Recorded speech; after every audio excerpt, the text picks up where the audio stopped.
Hello everyone, I am 13 Horror Stories and I am here to help you today. I know you use this video to fall asleep, so before that, like the video and subscribe to the channel. Also, where are you from and what time are you watching?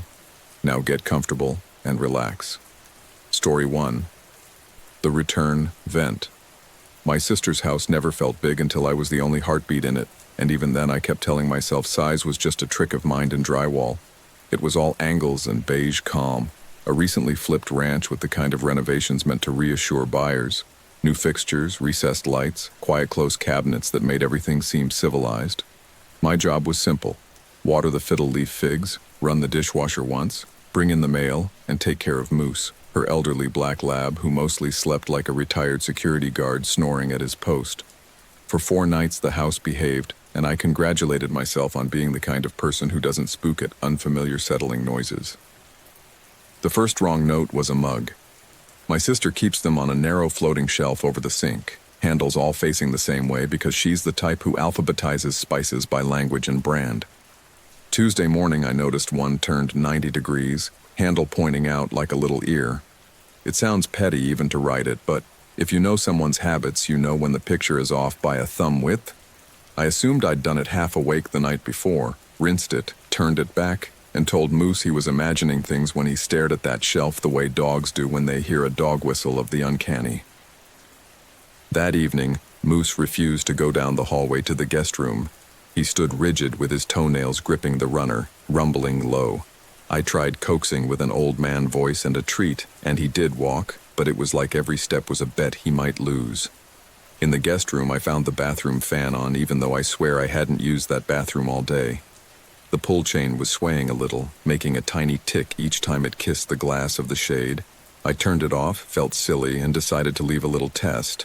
I folded a piece of toilet paper over the door hinge. If the door opened, it would fall. The thermostat had one of those sleek glass faces that wakes when you pass. At 2 a.m, its glow bloomed blue at the edge of my sleep, and something about that felt like being watched by a blinking eye. I lay there listening to the house's breath. Refrigerator, tick of ducks, a distant car cresting the cul-de-sac and fading, and then a soft sound that didn't belong. Not a footstep. Not exactly. More like the brushing drag of a sock through carpet, weight distributed carefully.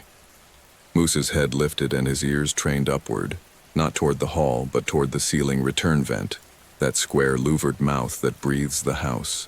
I told myself I was primed by podcasts and random YouTube clips of hidden roommates and strangers in the vents, the algorithm's candy for the paranoid. I got up, checked the front and back doors, both dead-bolted, both chain-latched, and opened the garage to make sure the roll-up hadn't been messed with. Nothing. But in the laundry, I noticed the dryer lint trap pulled out a 1/4 inch, a linty gray tongue tasting the air. I snapped it back flush and laughed nervously to Moose, who didn't laugh. Wednesday, I cooked pasta and ate standing at the counter. I left half in the pot, cooled, put foil over it, and stuck it in the fridge. The package of shredded Parmesan was one of those slippery little bricks you can squish the air out of before sealing. I squished it flat, zipped it, and laid it dead center on the shelf the way you lay a ruler across a drawing. Around midnight, I woke to Moose pacing, and the faintest voice bleeding from the kitchen like a radio left on low. Just a syllable, a hum. I crept out and saw a tiny ring of light in the dark, the smart speaker on the counter, the one my sister uses to set timers. "I didn't say your name," I whispered, which of course made me feel insane. Moose sniffed the island and whined. In the fridge, the foil was tilted, and the Parmesan package had a new bubble of air at one corner. It stormed Thursday. The house felt hermetic, but also suddenly porous, as if every seam were a mouth. I spent the day trying to work remotely at the dining table, but kept catching myself staring at the ceiling vents and that hallway return. At 4, I finally texted my sister to ask if there'd ever been issues with the HVAC, dead birds, anything scratching. She sent laughing emojis and told me to stop listening to those channels. I didn't tell her about the mug, the fan, the lint trap, the pasta. I told myself a person living inside my sister's walls was statistically asinine, and yet I found my eyes making measurements of the vent screws. That night I set a test. I dusted a fine line of flour across the hallway carpet from the guest room to the return vent, then across the threshold of the kitchen. Over the kitchen island, I taped a light but taut sewing thread from the fridge handle to the cabinet pull. Not enough to stop anything, just to make a whispery snap if disturbed. I placed the smart speaker face down in a drawer and unplugged it. Moose slept on the floor beside my bed, but not the boneless kind of sleep he'd had the first 2 nights. His breathing had an alertness, like a soldier pretending to sleep in a trench. At 2:30, I woke to Moose's nails clicking as he stood, and then the softest ping from the kitchen, like a hair plucked from a harp. The thread. I lay very still listening, and the thread pinged again, barest.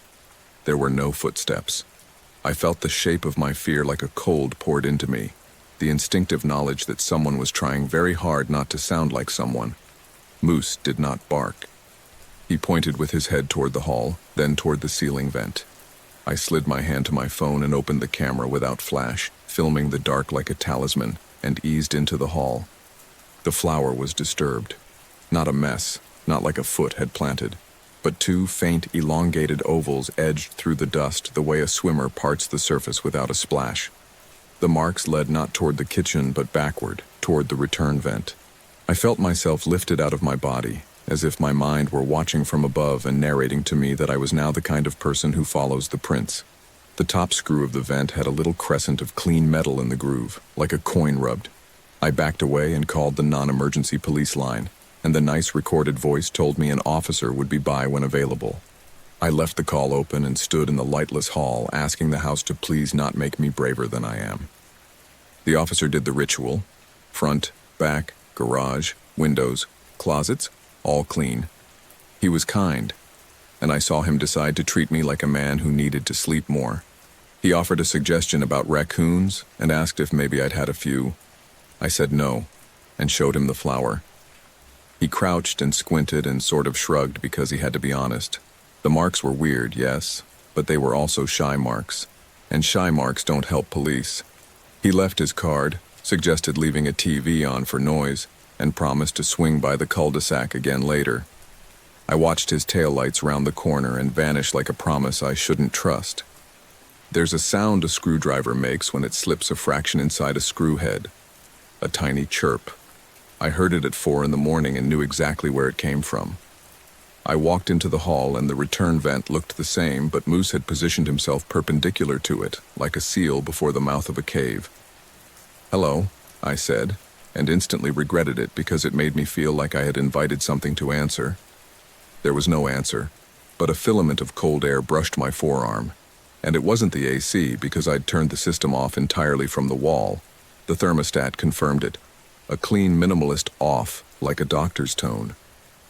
When morning finally happened, I bought a baby monitor with audio and a little endoscope camera from a hardware store where the guy didn't ask why, and I blessed him for that. I also bought a contractor's mask because if I was wrong, I told myself, it might be dead mice or mold. Back at the house, I unscrewed the top 2 screws of the return and left the bottom 2 loosened, hinging the cover just enough to snake the camera inside. The first thing I saw was dust, a soft gray snowfall that made my light look like a headlight through fog. Then fibers of insulation, the wire mesh, and then an absence where there should have been absence. A tidy rectangle cut between studs like a rabbit hole someone had drawn with a ruler and then sawed exactly. My heart went so loud I thought Moose would bark just to tell it to quiet. I wedged the phone in my armpit to keep filming, extended the camera into that rectangle and saw wrappers, protein bars, the kind from the upscale grocery, flattened stupidly clean, a plastic water bottle with its label peeled away in patient strips, and cloth. Dark cloth bunched in a way cloth only bunches if it's been a pillow. I called the police again and this time didn't use the phrase, "I think." I said there is. And I said it in a tone that made the dispatcher stop being gentle. She told me to wait outside with the dog, not to touch anything. But I could not make myself walk away from that mouth because it felt like turning my back to a stage and offering the audience my neck. Instead, I sat on the floor across from it with Moose, my back to the wall, the vent 3 feet from my knees. I listened. The baby monitor hissed like a shell to your ear, and in that hiss I heard a brushing that was not the ghost of sound but sound. Imagine someone wearing a sweatshirt, shoulders tight against wood, trying not to scuff. A whisper traveled through the duct. Not words, but the cadence of words. If you press your own throat gently with your fingers and hum, you hear that same muffled grain. That's what I heard from the wall. I said, as my hands shook so badly the baby monitor rattled, that the police were already on their way and I had a dog. And even as I said dog, Moose wagged his tail with embarrassment at being drafted as a threat. The whisper stopped. The brushing hush stopped. The house became a sealed jar. And finally the far-off strobes painted the windows blue, red, blue, red. The officers came in like people who believed me this time because I had used a particular kind of voice, the voice you don't find until you're done pretending. They saw the rectangle in the duct, and one of them breathed, "Nope." Another went outside to check the exterior wall for access points. They emptied the closets again, and then saw what I'd missed. The master bedroom had a low dresser with a scuff on the baseboard behind it. 2 fat felt pads under the dresser legs were new, not like the others. One officer and I pulled the dresser gently, and the baseboard came with it, revealing a V of cut drywall that slotted back like a trick panel. Behind that was a vertical slot just wide enough for a thin person to turn sideways and slide. Then a shelf built between studs where someone had arranged belongings in a way that made my heart hurt with its order. There was a roll-up foam sleeping mat trimmed to fit, a blanket, 3 books you could imagine living in any backpack, a battered paperback, a local bus schedule, a Bible. A phone was connected to a spliced charger wire that had been tapped into the outlet inside the wall. The phone had a crack across its face and no case. One of the officers lifted it delicately with a gloved hand and pressed the side button, and the screen brightened with a selfie of a very normal person's forehead and eyes, grainy, cropped by accident. The lock screen showed 19% battery and a name for the device, kitchen speaker. "Out," the sergeant said, not to me but to the house. It was the strangest thing. He spoke like he was calling to a hiding child who'd broken a lamp. The silence answered by being even more silent. They called for K9, and Moose, even as old as he was, understood and watched from the porch with a respect I'd never seen in him. The K9 came with his own weather system of focus. He stood in the master bedroom, sniffed the dresser, sneezed once like a punctuation mark, and then pushed his nose toward the wall cavity and made a noise that wasn't growl or bark, more like a notification from the dog body to the world. Present. The officers did not climb into the cavity. It was too narrow. But as they were discussing how to open the wall safely, there was a scurry in the duct, a flutter of dust at the hallway vent like breath, and then a single, unmistakable cough from deep inside the house's lungs. They took the return cover fully off and shone lights, and you could see the path, a polished, smooth track through dust where forearms and knees had slid. The sergeant didn't put his head in or his arm in. He tapped the duct with his flashlight and spoke like he had all the time in the world. He said it was over, that no one was in trouble if they came out without drama, that he was going to count to 3 like you do for a child, and that after 3 it would be worse. He counted to 1 and there was a scratch. He counted to 2, and we all heard the sound you hear when a body decides to give up its idea and commit to a different one. At 3 there was movement, and for a moment I thought we'd see a face at the vent, and I almost wanted that because I wanted the story to have a face I could hate. What came out first was a hand.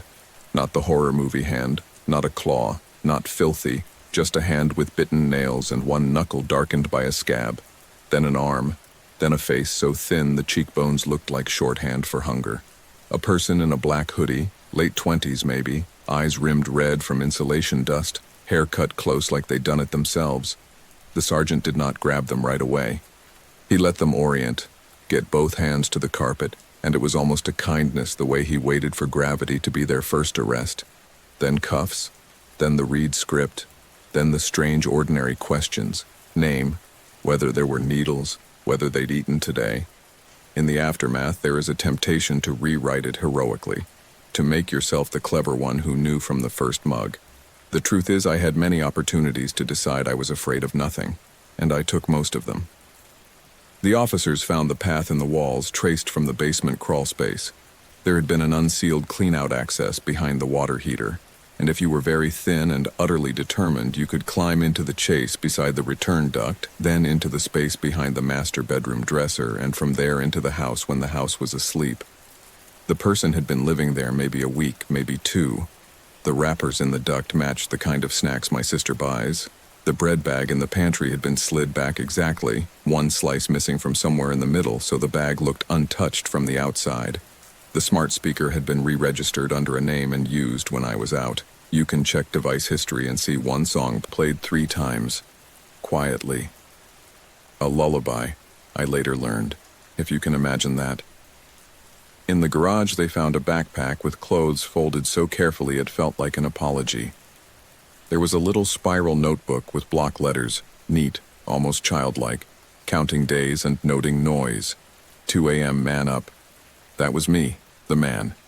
Another page had a list. Wash quietly, fan hides sound. The bathroom fan. There was a drawing of the house from memory, not accurate but earnest, with the vent drawn too big like a giant's mouth.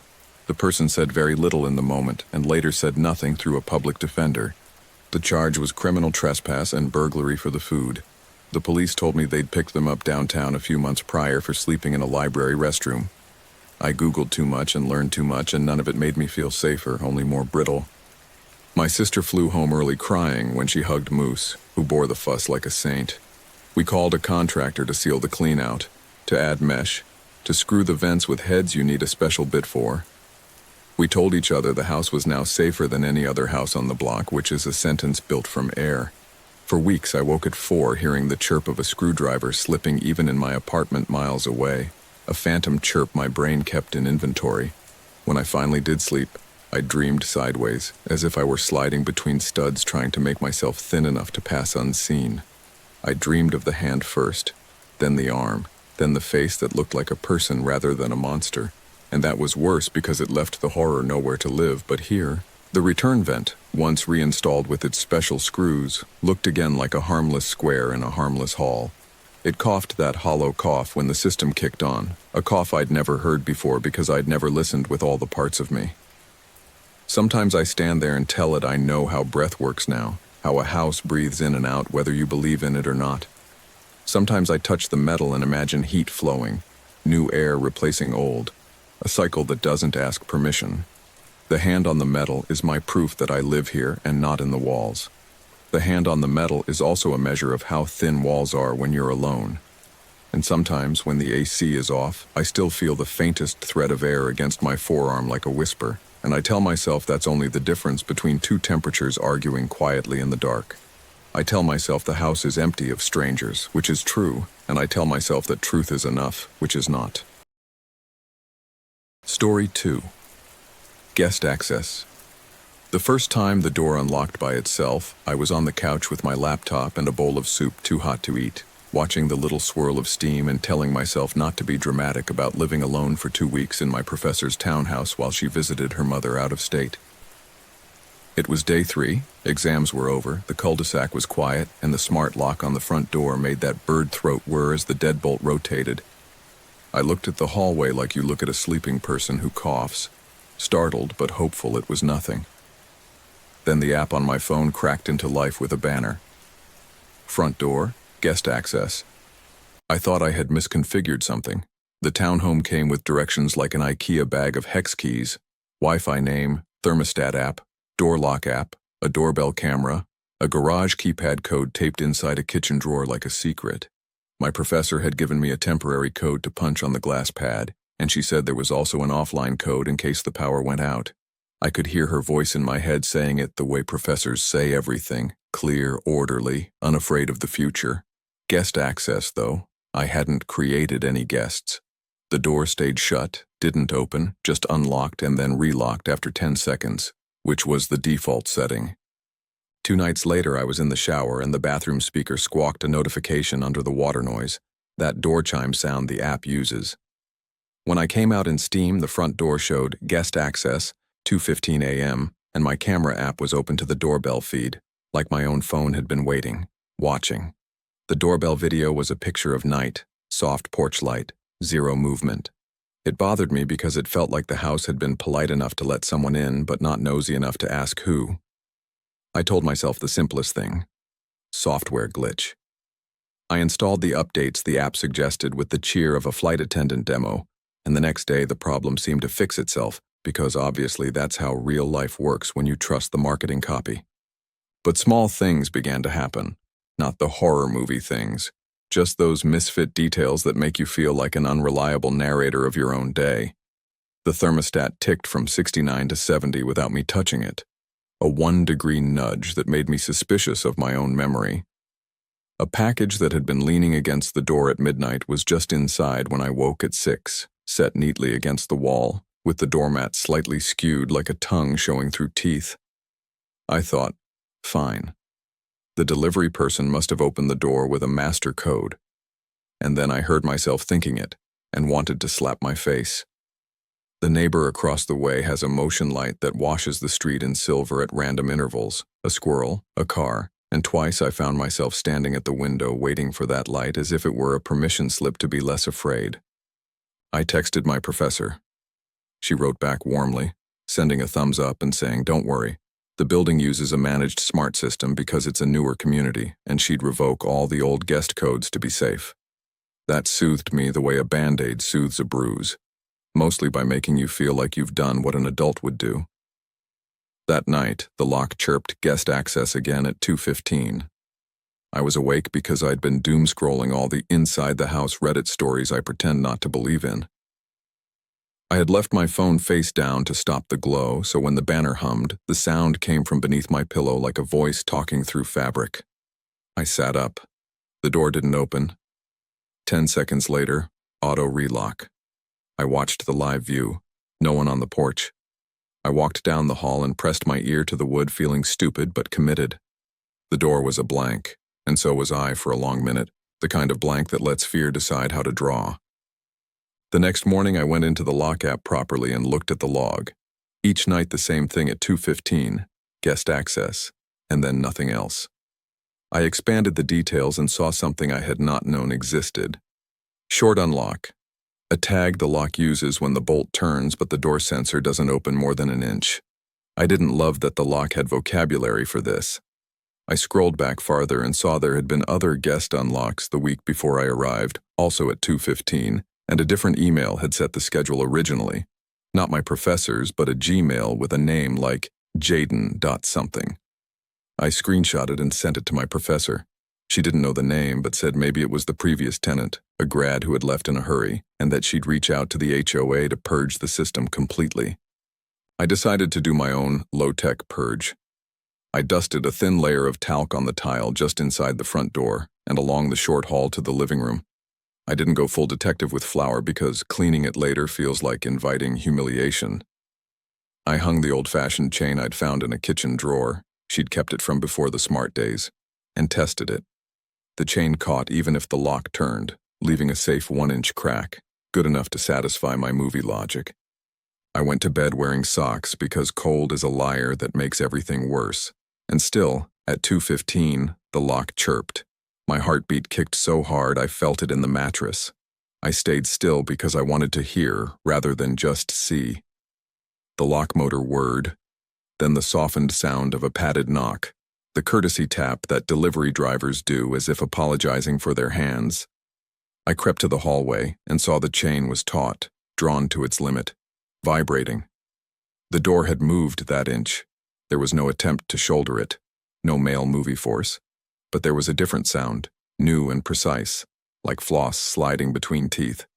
2 thin slivers of plastic appeared in the crack, sliding up in parallel, and began to lift the weight of the chain up its slot. I couldn't breathe. The tools trembled slightly with each lift, patient and practiced. I said, "I see you," and the movement froze, then reversed, then was gone. My hands shook so badly I couldn't unlock my phone. I managed to call non-emergency and then immediately switched to emergency because I hated the phrase non-emergency while standing at an almost opened door someone had tried to open more. The operator was kind and slow in the way that makes you cry. A unit would drive by. I watched the porch cam replay and saw the simplest thing, a shadow just out of frame, the edge of a shoulder never entering the lens. Whoever it was knew the camera's cone like a geometry problem. The police came 20 minutes later with apology voices. They walked the perimeter with their flashlights held low, like men angling for fish. They saw the talc, the scuff of a toe, the faint line a plastic shim had left when it scraped the chain housing. They didn't think I was crazy, which somehow made me cry more. One of them suggested changing codes, another asked if anyone else had a key, and a third, the quiet one, asked if any of the cameras were wired by a third party. He knew things about newer planned communities, about shared systems, about the way convenience scales. He found a Bluetooth tracker behind the coat rack, wafer thin, the color of wall paint, adhered like a sticker. "These are cheap," he said, bagging it. My stomach went cold at how gently he said cheap. They left with extra patrol promises and a notepad graffiti of case numbers. I rechecked the talc and vacuumed it into the fridge hum because I couldn't stand the proof of my fear on the floor. I put the chain back on and sat on the couch with all the living room lights on, the doorbell view open and my laptop balanced on my knees like armor. When I looked up at the TV, the HDMI input had switched by itself from the show to the front door camera feed full screen. I hadn't touched the remote. I crawled to the TV credenza and pulled the plug, not because I thought it was haunted, but because I needed something to obey me. When the screen went black, I saw my own face dimly in it, eyes too large like a caricature of prey. Daylight is a lie, but a friendly one. I made lists. I called the lock company and the thermostat company and left hold music playing in different keys on different devices like a weird orchestra. The HOA manager finally called back and said she'd triggered a full reset on the community panel for my unit, factory default, and revoked every access except mine and my professor's. He said the previous tenant had indeed had a boyfriend problem, some property disputes after a breakup. The way he said problem had commas in it, commas full of other meetings. He recommended I avoid being alone at night if possible until the weekend, when security could reflash the garage keypad and replace the glass touchpad with a newer model. That felt like telling a sick person not to cough until Monday. I called a neighbor my professor likes, a woman named Nora who has a small dog that looks like a dust mop with opinions. Nora came over with her dog and a handheld siren app she swore was louder than sense. She was one of those practical women who can make tea and war simultaneously. We searched the downstairs. Her dog snuffled the baseboards like reading gossip. In the downstairs powder room, Nora tapped the fake outlet cover next to the sink and said lightly, "That's not an outlet." She pried it off with a butter knife and revealed a tiny battery camera in a housing meant to look like an outlet. There was no wire. My throat did a thing like it had swallowed a thorn. Nora didn't flinch. She bagged it in a sandwich bag and wrote the time on the bag with lipstick like she'd done it before. "You stay here tonight," she said, but I knew I wouldn't sleep anywhere a door could be politely opened with my own house's permission. That evening I did something theatrical because I needed theater on my side. I posted a story on Instagram saying I was driving out of town for the weekend. A photo of a highway at sunset stolen from a stock site, generic and pretty. I asked Nora to park in her driveway as usual so nothing looked off, and I turned off the townhouse Wi-Fi and put my phone in airplane mode because I'd read once that sometimes the most modern thing you can do is go caveman. I turned the thermostat to manual and pulled the little battery from the doorbell camera so the person outside couldn't use my own device to stare back. Then I sat in the dark at the top of the stairs with Nora's siren phone in my pocket and the garage remote I'd borrowed from the HOA manager in my hand, the one thing that felt like a lever in a room full of buttons. At 2:15, the house did its ritual. The lock whirred, the chain tugged, the scrape of a shim began, that dental slide, then a knock polite as ever, 3 knuckles like an office door. The politeness is what broke me a little. The confidence of someone who felt invited by a house, not sneaking. I didn't move or breathe. The shim stopped. A whisper. Not a word, but the pitch of my first name shaped in breath. He knew my name. That meant the Instagram story had worked. Or it meant worse things, longer things. I pressed the garage button. The overhead door let go with that mechanical scream like a metal throat being cleared after a century. Streetlight poured under the door and flamed into the garage, flooding the laundry room and out into the hall, a moving square of gold that swallowed the cool porch glow. The person at the front door reacted on instinct, not logic. and retreated a step into the cone of the doorbell camera that I had killed. He was suddenly visible to me through the peephole, a man with the center of the face tan you get from driving a lot, a cap with a fading logo, eyes that did the calculation of a rat finding itself in daylight. He looked at the door like he could see me through it and said my name again, louder this time, wrong, using a question mark like he had earned it. I hit Nora's siren app and the townhouse turned into a factory alarm. Lights exploded across the cul-de-sac as sensors woke, and in a window across the street a shape appeared with a phone. The man flinched and looked down the walkway, and I saw it in his face when he made the decision that his relationship was not with me but with the dark. He ran. He did not sprint. He did that shuffle dogs do when they want speed without making noise. He vaulted the low box hedge and cut between townhomes, and the motion lights chased him like a rumor.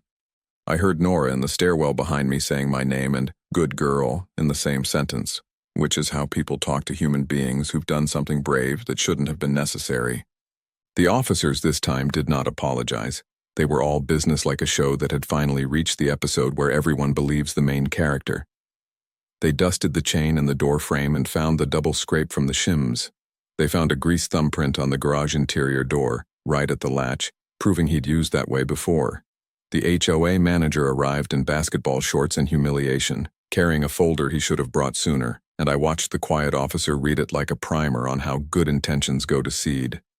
The folder listed the unit's devices and their access histories. There was my professor's legitimate account, my temporary code, and 2 guest emails created by the previous tenant that had never been revoked. One of them the Jaden I'd seen, the other a throwaway that forwarded to it. The guest account had admin powers because someone had set it that way once for convenience and then never undone it. They found a second tracker under the couch, not on the couch, under it, in the lip of fabric where the staples are. The battery camera in the powder room had a micro SD card with hours of nothing, because I hadn't been interesting and because I had turned it to face the wall without knowing what I was doing when I cleaned earlier that week. The worst thing they found was a file on a laptop recovered later from a car parked 2 streets over, a beat-up Civic with a laundry basket in the back, a folder with the townhouse address as the name. Inside that, a notes text with dates and times from the last month. More horrifying than the line where he wrote my name was the line where he wrote, 215 unlock reliable. He had the rhythm of the house and of me.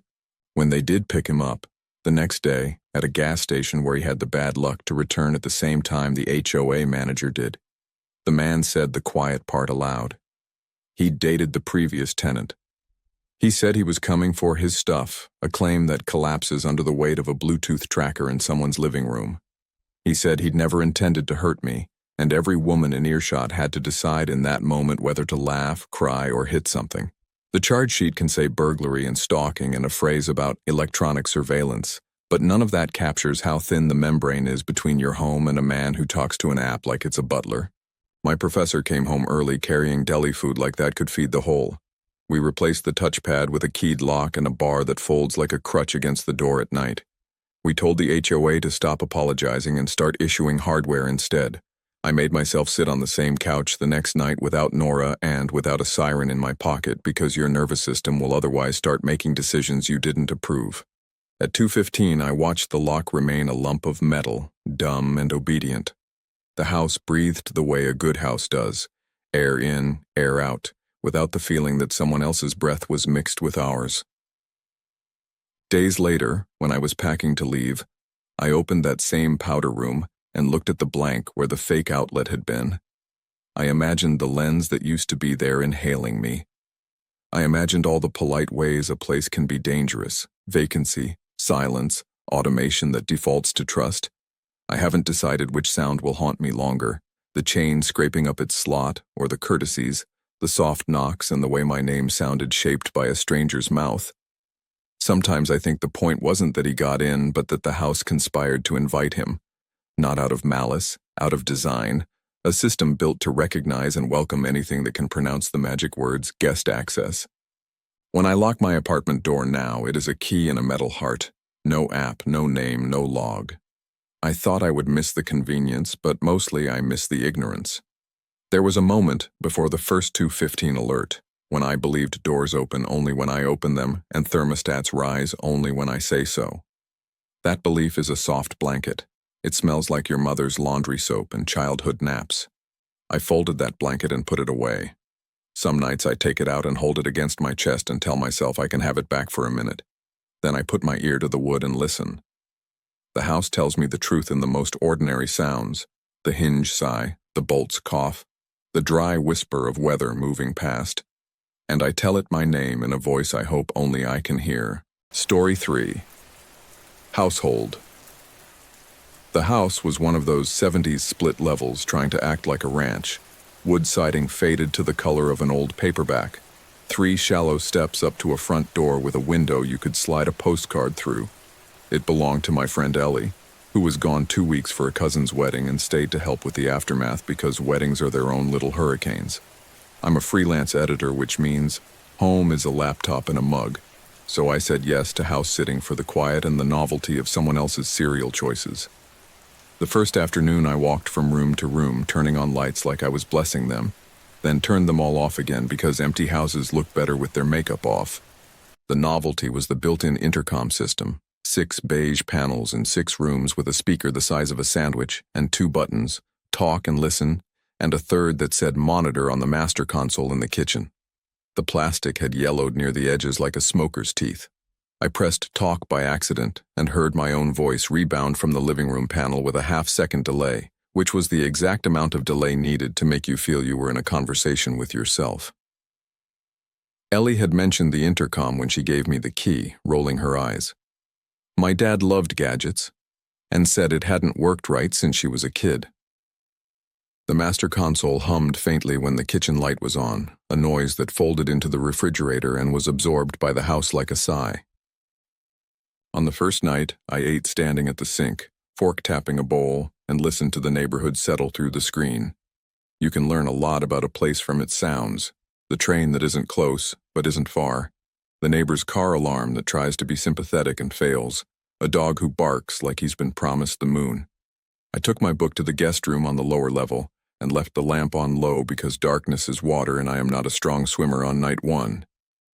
At 2 a.m., I woke to a soft mosquito buzz in the hall and realized it was the intercom, the little red listen LED on the guest room panel flickering as if a moth were trapped inside.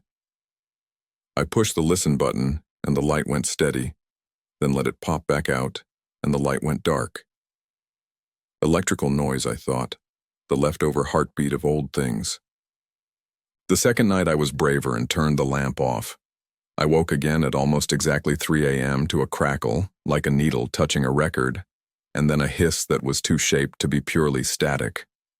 I lay still and the guest room intercom bloomed a faint, hollow noise that might have been a refrigerator but felt like breath. I pressed listen again, and now the hiss had a rhythm. Soft, soft pause, soft, soft pause, like someone wearing socks moving carefully on tile. I told myself it was the cat on the porch. I had never seen a cat on the porch but invented one for the moment, and went back to sleep the way you sometimes do. Not because fear is gone, but because you have bills to pay in the morning. In the kitchen the next day, the master intercom console hummed louder than before.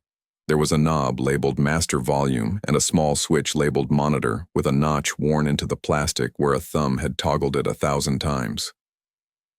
The footnote print said, "Monitor, broadcast selected room to all stations." I pushed the tiny room selector wheel, and when I hit kitchen, the red light over monitor winked to life without me touching the switch. I turned it off, and the red light came back on, this time with a delayed dignity. I thought of thermostats that click when they're about to change, a little pre-sound so your body knows what the air is thinking. I turned the breaker to the intercom off at the panel and went out to get groceries like a person with a normal afternoon. That night I woke at 3:11 a.m. I looked at my phone and remember the minute because 3:11 is the kind of number your brain pins to a corkboard. And the intercom in the guest room was alive again even though I had flipped the breaker. The listen light throbbed like a vein. I pressed the button and the hiss smoothed. Then a new sound came through very softly. So softly I could have convinced myself it was the house if I didn't have a body that has heard someone trying not to be heard before. The sound was the click of a utensil on ceramic. Another click, patient. I lay with my eyes open in the dark and pictured the empty kitchen, fork and bowl like two planets bumping. Morning made me deeply reasonable. I went to the breaker panel and found two switches labeled intercom, one for the upstairs, one for downstairs, both already off. Ellie's dad must have wired the thing to steal a little power from the lighting circuits, because when the kitchen light was on, the intercom revived, and when the light was off, it went sleepy. I took a picture and texted Ellie, who sent back a skull emoji and a gross, because she lives in that space between practical and superstitious, like a lot of us. She said her dad used to use monitor when she and her brother were little, so the kitchen could hear the rooms. He thought it made the house safe, she wrote, which is something designers of systems always think. That afternoon, I noticed a wrongness in the kitchen that didn't announce itself immediately. It was a drawer open by 1/8 of an inch, the silverware drawer, as if a ghost had tested the weight of it and left before committing to a theft of spoons. I pressed it shut and felt the house accept the correction. I looked at the master console again and saw the tiniest curl of gray tape on the edge, a scab left by an old repair. When I looked closer, I saw fresh adhesive residue around the talk button, sticky in a way that meant new, like someone had taped the button down recently and peeled it back carefully. My skin did its ant parade thing. Night 4. I decided to stop being a polite occupant and become a petty tyrant. I wiped the kitchen floor near the island and dusted a narrow belt of table salt across the tile just inside the doorway from the hall, small and mean and invisible, if you didn't know to look. I balanced a clean juice glass against the string of the pull-down attic ladder in the hall ceiling, glass tilted so a tremor would make it clink and settle, and to anyone else it would look like I'd set a glass on the console table and forgotten it. I unplugged the door chime transformer and the doorbell, so nobody outside could make a polite noise and then claim they were invited. I put my phone on airplane mode because I didn't want it negotiating with the house for me. At 2:55, I slid into the linen closet in the hall with the door cracked an inch and my socks on. I could see the attic hatch string and the glass, and if I tilted my head, I could see into the rectangle of darkness that was the kitchen doorway. The house's noises were big in my head. The refrigerator, the heater, the night animal who had invented himself for me and now trotted past the foundation making dry grass whisper. I waited the way children wait in hide-and-seek with a secret I didn't know how to use. At 3:11, the sound came.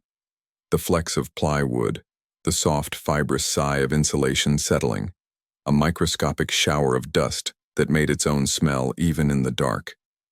The attic hatch did not swing down. It lifted from above the tiniest bit, then settled, then lifted again as if someone were testing if gravity still worked. The juice glass ticked against the string and righted itself with a self-conscious little clink. I tasted metal in my mouth. From the kitchen intercom, so faint I thought it was inside my head, I heard a whisper that wasn't words so much as the shape of words breathed through teeth. Then the smallest click of a button, and the master console's listen circuit went steady in the kitchen, which meant the whole house was now a microphone if the kitchen wanted to hear it. A square of even blacker black appeared at the hatch, arms first, then a head, a slow head, a person moving with the patience of someone who has learned the exact resentment of every hinge. I saw bare feet, long toes, no socks, steps practiced to the rhythm of the boards that didn't squeak. The body was thin the way hunger draws people, wrapped in a hoodie and sweats gone glossy at the knees. The person paused at the top of the pull-down ladder and half-hung, listening. From the kitchen intercom came another breath, then a syllable, clear, in a voice so quiet it could have been the intercom's transformer reading its own label. He came down the ladder without any of the usual ladder noises.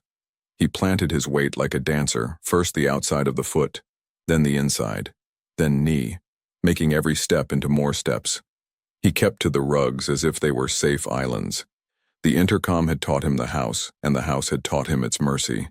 In the kitchen, he moved directly to the sink and stood a moment like he was making himself invisible by confronting the window's reflection. I heard the cabinet open and the soft cascade of bowls tapping bowls. He ate standing, fast but not greedy, with little clicks of spoon to ceramic, like Morse from far away. He dropped the spoon onto the towel instead of into the sink, no metal noise, and drank from the faucet without the faucet ever shouting because he turned it a whisper between off and on. He never turned on a light. He didn't need to. Twice he paused and pressed the talk button on the kitchen console briefly, making the house's other panels burp, as if to check that his microphone was still God. He wasn't a ghost. Even in that carefulness he radiated body, breath you could see when he passed through the smoky light from the street lamp slicing the blinds. He finished, wiped the spoon with the towel's clean end, placed everything in a neatness that felt like an apology, and went back to the hall, stepping on the cushions of old carpet he must have learned like a song. I had rehearsed a brave thing and now had to decide whether to do it.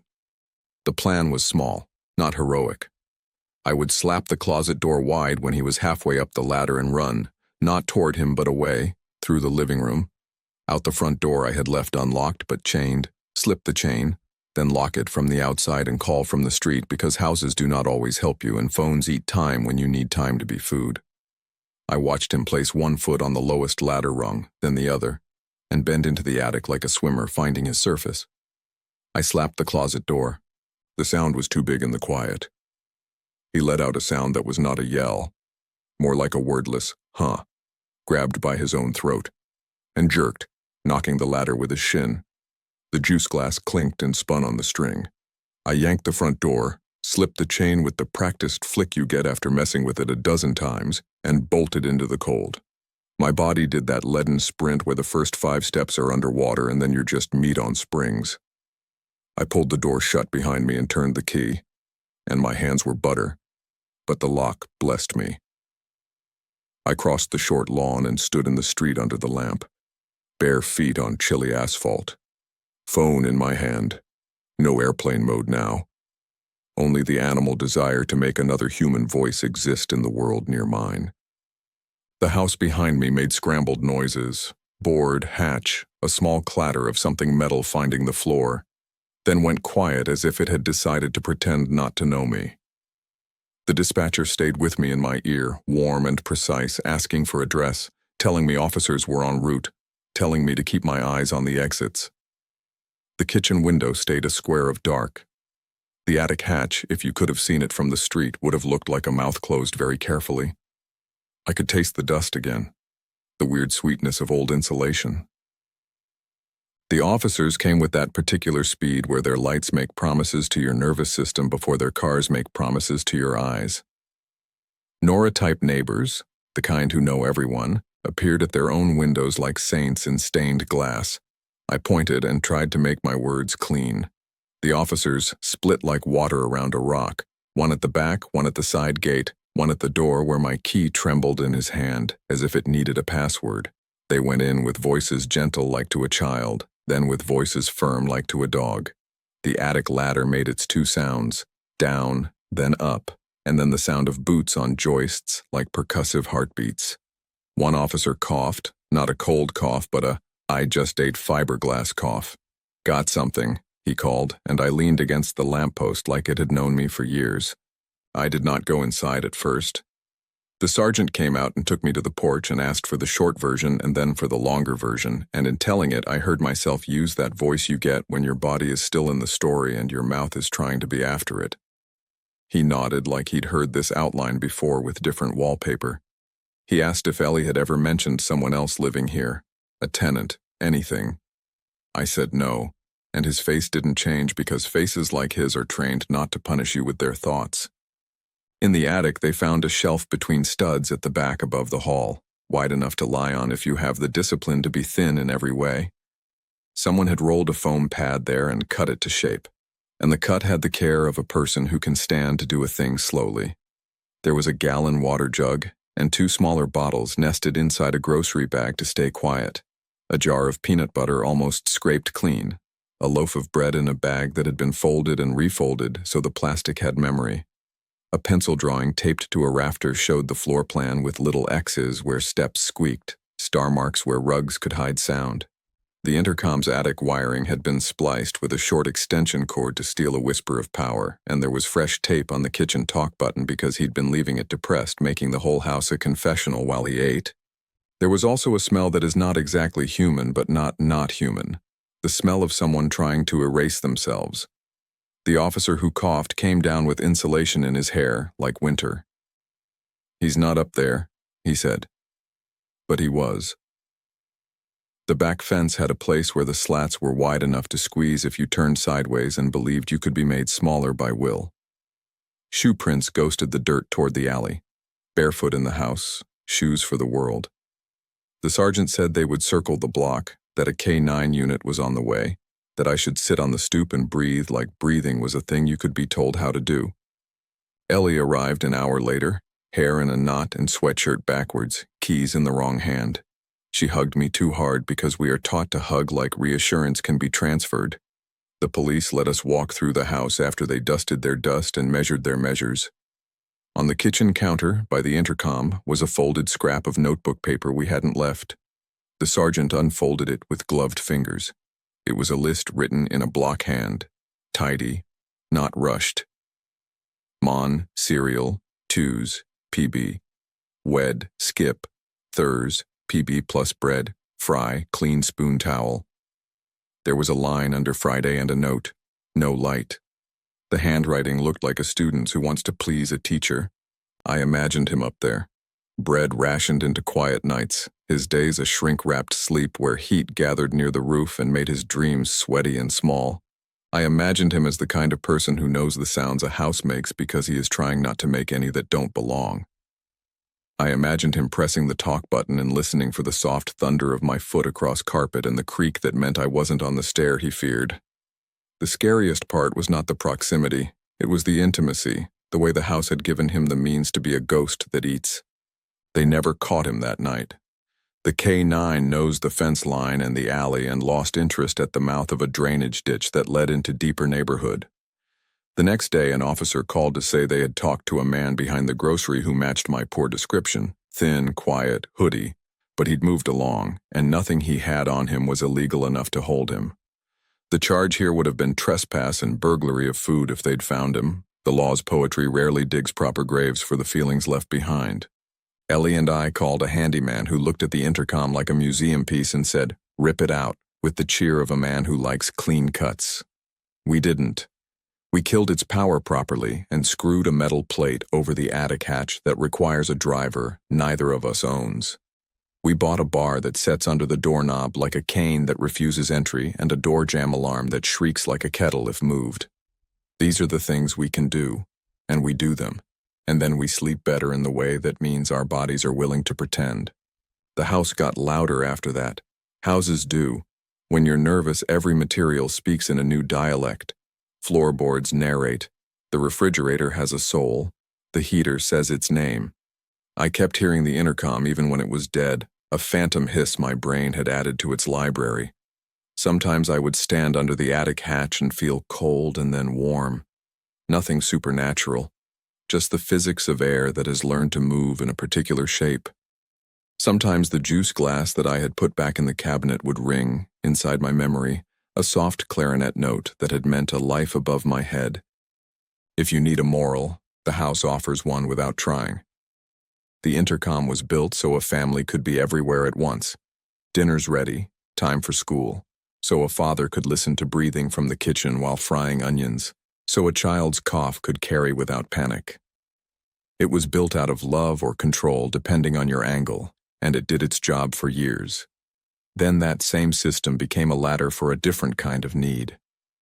The house taught him our rhythms and we taught him our inventory, and he used both to be quiet enough to live within our sentences. I do not know if he watched me sleep. The drawing had no X's in the guest room, which either means kindness or lies. I left the house after Ellie's cousin returned from a honeymoon that was probably already a dream. In my apartment, I unplugged the little baby monitor I'd kept from when I watched my sister's kids sometimes. Not because I feared it, but because my ears were tired. I sleep now with a fan for a blanket of noise, and when it falters there is a moment where the world holds its breath, and I can hear the other house again. The sigh, the crackle, the spoon on ceramic. Like a radio station you can pick up only at 3:11 in the morning. On those nights I get up and stand in my own little hallway and touch the cheap ceiling paint near the light fixture and tell myself I am alone in the place I bought with work and years, and the place hears me and believes me until it doesn't, which is to say until morning.